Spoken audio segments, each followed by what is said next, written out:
አካል ጉዳተኞችን መጀመሪያ ሲሰራ ታሳቢ ያደረገው የቴክኖሎጂ ውጤት የኮምፒውተር ኪቦርድ እና ታይፕራይተር ነው። ይሄ ማለት እንግዲህ በ1808 ፖል ግሪኖ የሚባል ጣሊያናዊ አንድ አይነ ስውር ጓደኛ ነበረውና ያ አይነ ስውር ጓደኛው ደግሞ በስክሪፕቶ መጻፍ አይችልም ነበር አይነ ስውር በመሆኑ ምክንያት ማለት ነው። ስለዚህ እሱ እንዲጽፍ አስቦ ሌተሮች ያሉበት ታይፕራይተር ሰራና በዛ ታይፕራይተር መሰረት ያ አይነ ስውር እንዲጽፍ አድርጎታል ማለት ነው። እንግዲህ ይሄ ታይፕራይተር ነው አድጎ ለኮምፒውተር ግብአት የሚሆኑ ኪቦርዶች የተሰሩት ማለት ነው። እንግዲህ አሁን ላይ ኮምፒውተር ላይ ይሄ ተች ኪቦርዶች አሉ፣ ሌሎች ደግሞ ፊዚካል ኪቦርዶች አሉ። አሁን ላይ እንግዲህ ይሄ የቴክኖሎጂ ውጤት አስፓርት ኦፍ ኢሴንሻል ወይም ደግሞ አስፈላጊ የኮምፒውተር ኮምፖነንት ሆኖ ሁሉም አይነ ስውር የሆነው አይናማም የሆነው እየተጠቀመበት ያለ መሳሪያ ነው ማለት ነው። ግን ሲሰራ መጀመሪያ አካል ጉዳተኛውን ታሳቢ ያደረገ ነበር ማለት ነው።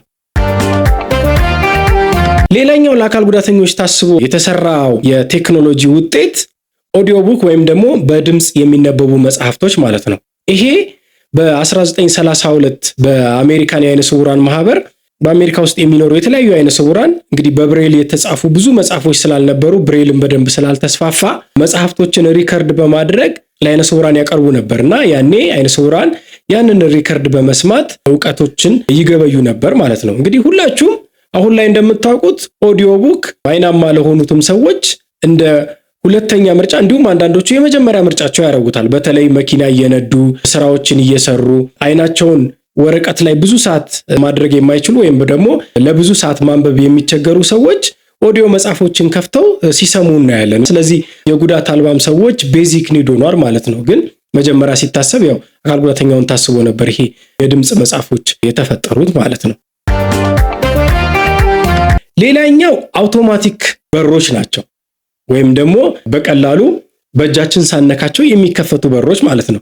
ሁላችሁም እንደምታውቁት አሁን ላይ ልክ በተለይ ደግሞ ትልልቅ ሆቴሎች ጋር በጣም ተለቅ ያሉ ህንጻዎች አካባቢ ልክ በሩ ጋር ሲደርሱ የሚከፈቱ በሮች አሉና ይሄ በር መጀመሪያ ግን ዲዛይን የተደረገው በ1950ዎቹ አካባቢ ነውና በተለይ በዊልቸር ለሚሄዱ ሰዎች እጆቻቸውን ሙሉ በሙሉ ሊሆን ይችላል በከፊል ፓራላይዝድ የሆኑ ሰዎች ወይም ደግሞ እጃቸው የተቆረጠ ሰዎች በርን በእጃቸው አንቀሳቅሰው መክፈት የማይችሉ ሰዎችን ታሳቢ አድርጎ ነበር የተሰራውና ልክ በሩ ጋር ሲደርሱ በሩ ሴንስ አድርጎ እንዲከፍት የሚያደርግ ቴክኖሎጂ ማለት ነው። አሁን ላይ ግን እንደውም አንዳንድ ትልልቅ ህንጻዎች ላይ አስፓርት ኦፍ ይሄ ቤዚክ ኒድ ወይም ደግሞ የህንጻዎች ኳሊቲ መለኪያ እስከመሆን ድረስ የደረሰበት ሁኔታ አለና ብዙ ህንጻዎች ይሄንን በር ይጠቀሙታል ማለት ነው።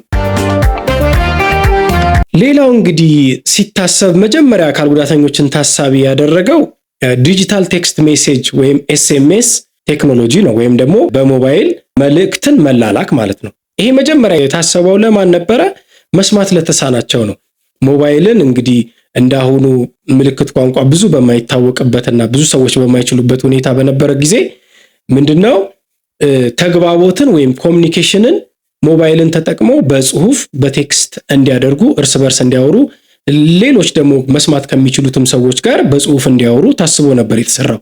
አሁን ላይ ግን ሁላችሁም እንደምታውቁት ቴክስት ሜሴጅ የሁሉም አማራጭ መግባቢያ ሆኗል። እንደውም ለአንዳንድ ሰው እንግዲህ በድምጽ ከሚያወራ ከሚደውል ቴክስት ሜሴጅ መጻፍ የሚቀለው ሰዎች አሉ። ኢቭን አሁን ላይ ብዙ ሰዎች ፕሪፈር የሚያደርጉት ቻት ማድረግ ነው። ቻት መደራረግ፣ መጻጻፍ፣ ቴክስት መላላክ፣ ፎቶ መላላክ እንደዚህ አይነት ነገሮች በጣም ከድምጽ እኩል ባልተናነሰ መንገድ ኢቭን አንዳንዴም ከድምጽ በላይ መግባቢያ የሆነ ትልቅ መሳሪያ ነው ማለት ነው። ስለዚህ ይሄም መጀመሪያ የታሰበው እንግዲህ አካል ጉዳተኞችን ታሳቢ አድርጎ ግን አሁን ጉዳት አልባው በሰፊ እየተጠቀመበት ያለ የቴክኖሎጂ ውጤት ነው ማለት ነው።